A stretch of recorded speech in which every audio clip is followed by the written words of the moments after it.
Bonjour à toutes et à tous et bienvenue sur cette nouvelle émission économique de Terranima que nous avons décidé cette fois-ci de consacrer à ce fleuron de la gastronomie bourguignonne, le vin. Et plus particulièrement puisqu'il s'agit d'une émission économique aux difficultés que peut rencontrer aujourd'hui son export. Alors pour parler de ce sujet, nous avons avec nous M.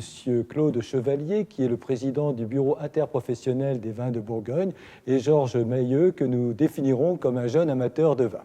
Pour planter un peu le décor, eh bien, nous allons parler effectivement de ces royaumes du vin. La France et la Bourgogne ont régné en maître pendant des décennies sur le commerce international du vin, mais depuis quelques années, nous avons le sentiment que nous sommes un peu battus en brèche. Un exemple parmi d'autres, l'Italie vient de nous coiffer sur le poteau depuis 2 ans de la production viticole. Et dans le domaine même des exportations, effectivement, nos grands vins, grâce aux travaux du BIVB sans doute, ont toujours une grande réputation. On réalise, je crois, un chiffre d'affaires de 8,5 milliards d'euros, mais peut-être que nos vins de moyenne gamme ou d'entrée de gamme souffrent un peu lorsqu'on voit que nos vins dans ce domaine sont commercialisés aux environs de 5 euros, tandis que les vins d'Espagne et d'Italie se situent entre 1,5 euro et 3 euros. Alors, la question que j'ai envie de vous poser d'emblée, c'est est-ce que c'est vraiment la bonne stratégie que de délaisser finalement ces vins? Sauf qu'on ne les délaisse pas. Parce que la réputation de la Bourgogne s'est faite effectivement avec des grands crus, mais on n'a pas besoin de faire de promotion des grands crus si tout le monde les connaît. Donc la réalité, c'est qu'aujourd'hui, le BIVB porte son attention, et déjà depuis plusieurs années, mais ça s'est encore renforcé récemment, sur les vins, ce qu'on appelle d'entrée de gamme, c'est-à-dire toutes les appellations régionales, et nombre de villages peu connus. Donc la stratégie de communication, elle tourne autour de ça. Évidemment, on continue de parler des grands crus parce que ça en fait partie, mais c'est loin d'être la priorité. Les grands crus, ça représente 2% en Bourgogne. Ça n'a pas besoin de promotion particulière. On a besoin de l'entretenir, mais pas d'en faire une promotion régulière et permanente. Monsieur Georges Mailleux, est-ce que vous buvez des grands crus? Rarement. Non, la question que je me posais en tant que consommateur, aujourd'hui il est facile de trouver des vins étrangers, même dans les grandes surfaces, dans les différents magasins. Je me demandais, est-ce que pour les étrangers, il est aussi facile pour eux de trouver des vins français abordables à l'étranger?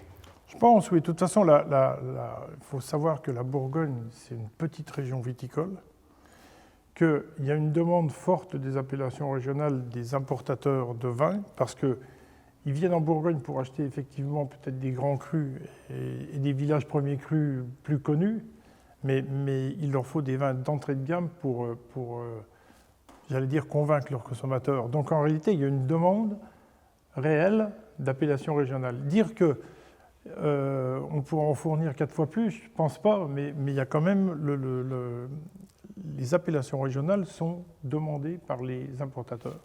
Donc on trouve, il y a une demande pour ça. Alors la difficulté dans des pays étrangers, notamment, je vais dire les États-Unis, parce que c'est le premier marché pour la Bourgogne, c'est qu'on a tendance à vouloir faire apparaître le nom de cépage, parce que pour un consommateur, du Bourgogne ou du vin de la Nouvelle-Zélande, ça ne parle pas, c'est le cépage qui parle, mais il y a quand même une demande pour les appellations régionales. Alors moi, ce que j'ai un petit peu peur quand même, c'est que si j'étais un étranger, que je commence à boire finalement avec les petits moyens que j'ai au début de ma vie, des vins à 1,50 €, 3 €, et je commence à boire des vins italiens ou des vins d'Espagne, ben après finalement avec les moyens et grandissant et avançant en âge, je vais avoir envie de boire des plus grands, mais je vais finalement prendre les grands vins que j'ai dans la culture viticole que j'ai acquise, et je n'aurai peut-être pas l'idée d'acheter des grands vins de Bourgogne. Je ne suis pas convaincu, parce que moi, il y a une chose qui s'est passée en Bourgogne, c'est que s'il y a eu une époque, on a eu des vins qui n'étaient peut-être pas toujours à la hauteur de leur réputation. Aujourd'hui, il y a eu d'énormes progrès de fait. Ça ne s'est pas fait qu'en Bourgogne, ça s'est fait dans d'autres régions viticoles. Je parle de la Loire, je parle du Languedoc, je parle de beaucoup de gens ont fait des progrès en matière de vinification, en matière d'élaboration de vin, sans qu'il y ait de révolution particulière, mais simplement en respectant plus les maturités, et tout un tas de processus qui est finalement relativement simple, mais qui avait des fois été un peu négligé. Et les Bourgognes ont quand même une réputation forte, notamment dans certains pays je ne parle pas des États-Unis parce que les gens étaient convaincus, mais je connais un endroit que je connais bien, qui est le Québec, le Canada, mais le Québec surtout. Les gens commencent par découvrir des vins souvent puissants, riches, qui ne sont pas forcément des vins très chers d'ailleurs. Mais à un moment donné, ils se tournent vers la Bourgogne parce qu'ils ont des vins qui sont plus de finesse, plus pas forcément de caractère, mais plus de finesse, plus accessibles finalement et plus agréables à boire. Et ils ne vont pas commencer par des grands crus, ils commencent par des appellations régionales aussi. C'est-à-dire que le processus, on commence avec des vins un peu puissants, un peu convaincants, et puis qu'à un moment donné, on commence à évoluer. Et puis si on a un peu de moyens, ben effectivement, on se tournera vers des premiers crus ou des grands crus. Mais ça demande quand même un peu de moyens. Georges, vous buvez des vins italiens aussi, des vins d'Espagne, qu'est-ce que vous prenez? Oui, effectivement, c'est de plus en plus en fait, parce que c'est la facilité aussi. C'est-à-dire que je pense qu'il y a quelques années, il était peut-être plus compliqué d'avoir des vins italiens, des vins chiliens, des vins espagnols. Aujourd'hui, c'est vrai qu'au sein de tout type de boutique et de grandes surfaces, il est facile d'avoir accès à un large spectre de vins étrangers. Et ce qui est surtout d'autant plus tentant, c'est que lorsqu'on compare un peu les prix, on se rend compte que sur certains vins, notamment espagnols ou italiens, à un budget moindre, on peut avoir des vins qui sont très intéressants et très bons. Et c'est vrai que ces dernières années, là où il y avait un petit peu d'exotisme à dire tiens, je vais prendre un vin italien parce que je mange italien ou un vin espagnol parce que je vais manger des plats plus espagnols, aujourd'hui on se rend compte qu'on a aussi le côté de se dire tiens, ils font des vins qui sont très bons et finalement pas si chers, et que pour un budget ou sur un repas où on veut faire quelque chose de simple, il est aussi agréable de se dire tiens, je ne vais pas payer trop cher et boire une bouteille qui est aussi très agréable. Oh. Et c'est vrai que je pense que c'est surtout le prix, je trouve, qui peut jouer sur ce type de vin. C'est plus attractif. Mais c'est là où on voit que la France, des fois, pêche un peu, parce qu'on a longtemps parlé du fait qu'on considérait pratiquement en France que le vin était un tabou et qu'il ne fallait surtout pas... les lobbies anti-alcool ont fait un travail en France qu'on ne trouve pas ailleurs. Et il y a des pays, notamment le Chili, qui investissent, ou l'État investit énormément pour promouvoir leur vin. Ce n'est pas le cas de la France.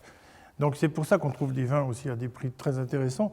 Maintenant, il y a une chose que je vais dire, on est bourguignon et je continue de l'être, et je suis un peu chauvin, mais ce que j'ai remarqué, moi, parce que je suis amateur de vin aussi, c'est qu'on est souvent impressionné par des vins justement pas très chers, provenant de pays étrangers, et qui sont souvent, on prend le verre puis on dit « waouh, c'est bon ». Mais souvent c'est bon, mais on s'aperçoit qu'au bout de 2 ou 3 verres, on est, je vais le dire, on est un peu écœuré. On trouve que c'est trop riche, trop plein.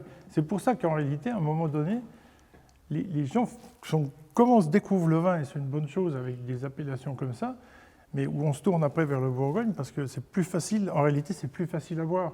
Je prends un exemple, une fin de soirée, on passera facilement, entre copains, discuter, on passera facilement d'une bouteille de Bourgogne à l'autre.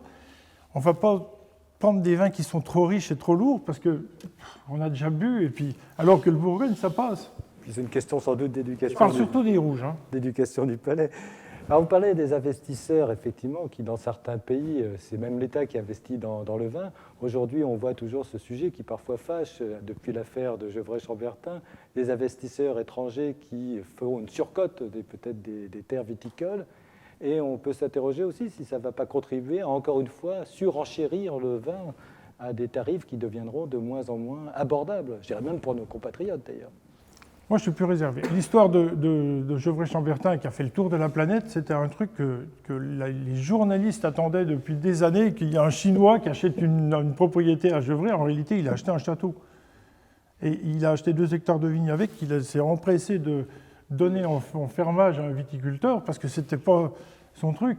Donc on a fait tout un esclandre à propos de ça, en disant « ça y est, les Chinois vont investir en Bourgogne ». Il y a toujours eu des investisseurs. Il y en a peut-être un peu plus maintenant qui sont en demande, mais il n'y a quand même pas tant de vignes que ça qui sont à vendre.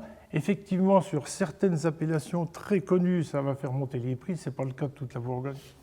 C'est vrai qu'il y a même des vins aujourd'hui qui commencent à avoir une chute. Comme ils ne se vendent pas très très bien, il y a des terroirs qui sont en chute au niveau du prix. Par exemple, dans le Beaujolais, ce n'est pas tout à fait la vraie Bourgogne, mais quand même, c'est une réalité aussi. Le Beaujolais, c'est un peu particulier parce que Aujourd'hui, il y a des gens qui cherchent à investir dans le Beaujolais, notamment dans les crus du Beaujolais. Pas dans les Beaujolais primeurs qu'on fait, à mon avis, le bonheur et le malheur du Beaujolais. Mais il y a des gens qui cherchent un petit peu à investir dans des vignes du Beaujolais. Il y a encore un paquet de vignes qui sont accessibles en Bourgogne. Et quand je dis un paquet, c'est beaucoup, c'est peut-être 90% ou 80%. Eh bien, écoutez, c'est un avis qui nous réjouit. On va peut-être pouvoir acheter bientôt des vignes. Cette émission se termine. Merci de l'avoir suivi. Le prochain numéro sera consacré à l'innovation technologique dans le domaine de l'agroalimentaire.